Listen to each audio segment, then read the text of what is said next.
नमस्कार, आप देख रहे हैं सी न्यूज और मैं हूं ज्योति अरोड़ा। आइए नजर डालते हैं इस वक्त के न्यूज बुलेटिन पर। पूरे विश्व में फैली कोरोना महामारी से हुई असुविधा के कारण सभी बच्चों की पढ़ाई प्रभावित हो रही है, जिसमें सरकार ने बच्चों को ऑनलाइन पढ़ाने के निर्देश जारी किए गए हैं। चालू करिएगा तो बताना। चालू कर दिए।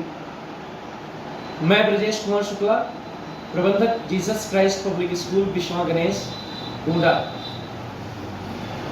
प्रिय अभिभावक एवं समस्त समाज नागरिक, जैसा कि आप लोग सभी जानते हैं कि इस समय पूरे विश्व में कोरोना कोविड-19 नामक बीमारी बहुत तेजी से फैली हुई है।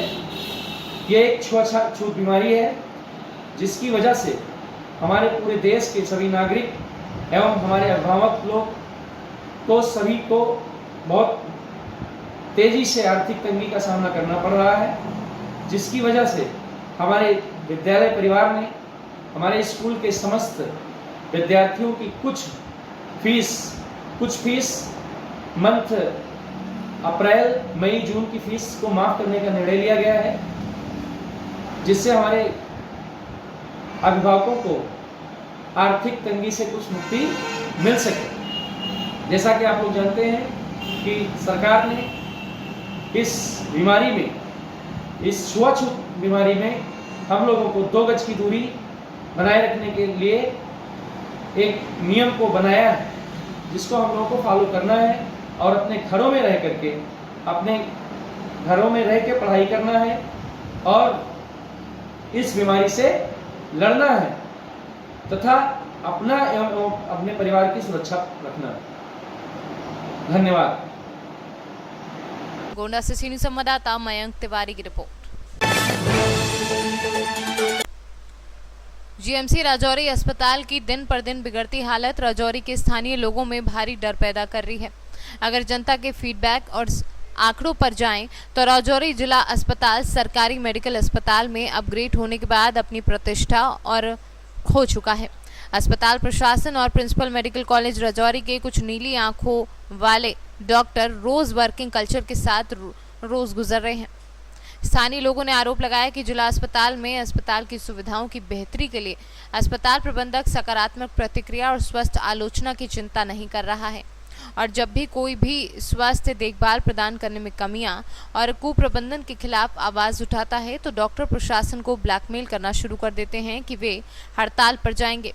कोविड-19 की आड़ में कुछ डॉक्टर आम आदमी की हिस्सेदारी पर अवैध निजी क्लिनिकों में निजी प्रैक्टिस और सर्जरी में व्यस्त हैं, जो गंभीर हालत में जिला अस्पताल राजौरी आते हैं।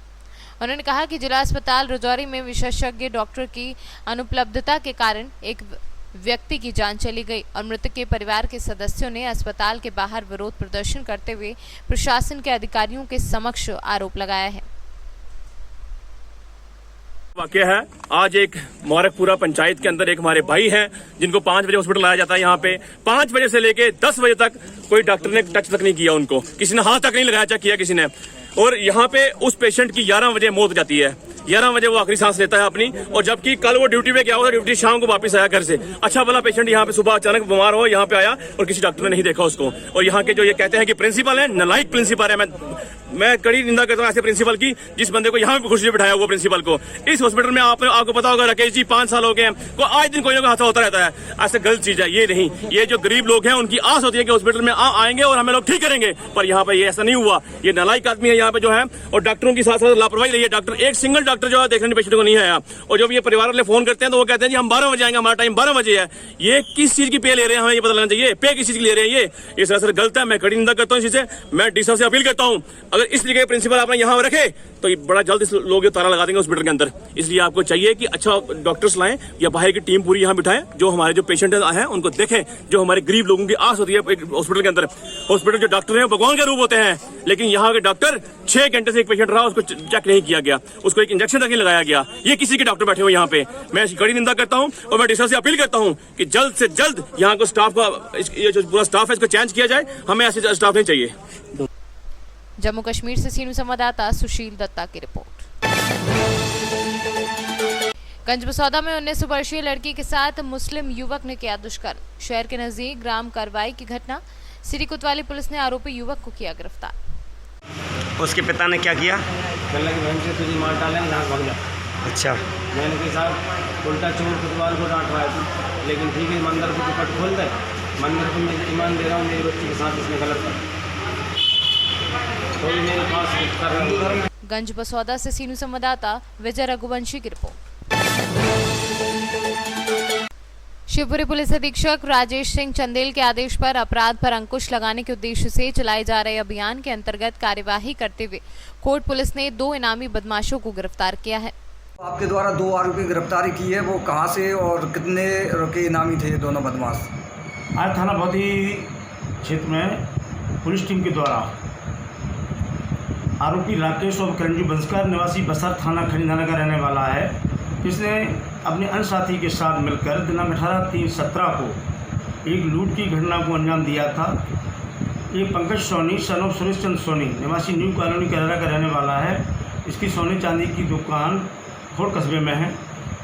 उक्त दिनांक को पंकज के खोड़ से कहरा जा रहा था, रास्ते में आसपास रोड पर उक्त दोनों बदमाशों के द्वारा उसको ये मारपीट करके उसके कब्जे से 1 किलो चांदी और 100 ग्राम सोना 50,000 रुपये नकद लूट कर ले गए थे। इस आरोपी पर 3,000 रुपये का इनाम घोषित था। इसका दूसरा साथी पूर्व में गिरफ्तार किया जा चुका है। इसी प्रकार दूसरा आरोपी पप्पू उर्फ रामगोपाल सन ऑफ रामतन पाल निवासी कोटा थाना पिछोर का रहने वाला है। उक्त व्यक्ति के अपने अन्य साथियों के साथ मिलकर राम कुमार सन ऑफ लक्ष्मण लोधी निवासी नया गाँव जो कि खोड़ भौती का रहने वाला है, यह क्यूस बैंक का संचालक है। इसको दिनांक 25/6/20 को इसकी मारपीट करके इससे कब्जे से 5,15,000 रुपये लूट कर ले गए थे। आज इस प्रकार उसी प्रकरण में उक्त आरोपी को आज गिरफ्तार किया है। इस पर 5,000 रुपये का इनाम घोषित था। उक्त प्रकरण में अभी 2 आरोपी शेष हैं, इनको शीघ्र गिरफ्तार किया जाएगा। शिवपुरी से सीनू संवाददाता दीपक गुप्ता की रिपोर्ट। मुर्गी फार्म संचालक से फोन पर 5 लाख की रंगदारी मांगी गई। फोन करने वाले ने रकम नहीं देने पर गोली मारकर हत्या की धमकी दी। इसकी शिकायत एसपी से की गई है। क्या नाम भैया? लाल बाबू। कहाँ घर है? पारा। क्या घटना हुई भैया अपना? अरे किसी नंबर से आया है कि धमकी दिया रात में 9:36 पे। हाँ। 5 लाख रुपए मुझे चाहिए, मेरे गोली मार दूंगा। आपको? हाँ। तो आपने इसकी शिकायत पुलिस से की? हाँ, पुलिस से की है। थाना अध्यक्ष कन्हई जी, SO पट्टी जी, प्रतापगढ़ जी।